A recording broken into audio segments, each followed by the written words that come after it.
Hai Expert Grower, kali ini kita berada di Muazzam Shah, Pahang dan kita nak introduce satu produk baru daripada Crop Power iaitu Candy Dalmatian HD 555.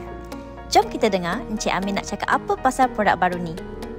Assalamualaikum, nama saya Encik Amin bin Encik Mat. Kita daripada Peladang Eksklusif Muazzam Shah. Kita menanam HD 555 Dalmatian Melon. Kita tanam berkapasiti 11,000 pokok, luasan 1 ekar dalam greenhouse lah. Untuk menceritakan buah Dalmatian Melon ni daripada kita semai, dan hingga ke pindah ke palung ni lah, kita panggil ni palung, selama 10 hari.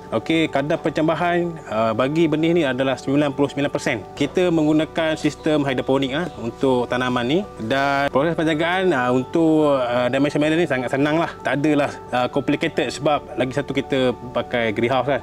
Rumah bertutup, rumah hijau. Hari penerbungaan pada hari yang ke-30 selepas semai. Penerbungaan dah boleh dilakukan lah dengan mengkawinkan bunga jantan dengan bunga betina. Pada internet yang ke-7 yang saya rekomen adalah 7 dan 12 maksimum.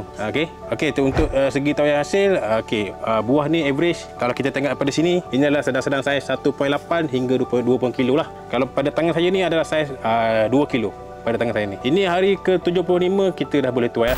Untuk Dalmatian Melon ni, satunya adalah dia keunikan dia daripada luaran kulit dia. Kalau boleh nampak, dia ada bintik-bintik ni. Sebab tu pembekal memberikan nama sebagai Dalmatian Melon lah.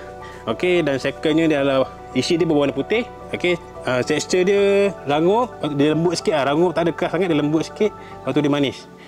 Untuk buah ni breed boleh pergi 16 hingga 21. Kalau pada waktu ni, hari yang ke-67. Sekarang kita breed dah 16. Dan kita lebih fokus kepada penjualan yang eksklusif lah. Sebab dia unik. Kalau korang tengok daripada luar ni pun dah boleh nampak. Dia unik sikit lah bentuk dia dan corak dia. Saya sangat berpuas hati lah untuk tanaman HD 555 Dalmatian Melon ni. Dan kepada penanam-penanam di luar sana, kita boleh tanam lah. Saya rekomen untuk tanam Dalmatian Melon. Dengan dari segi keunikan tadi, saya boleh katakan Crop Power memang the best.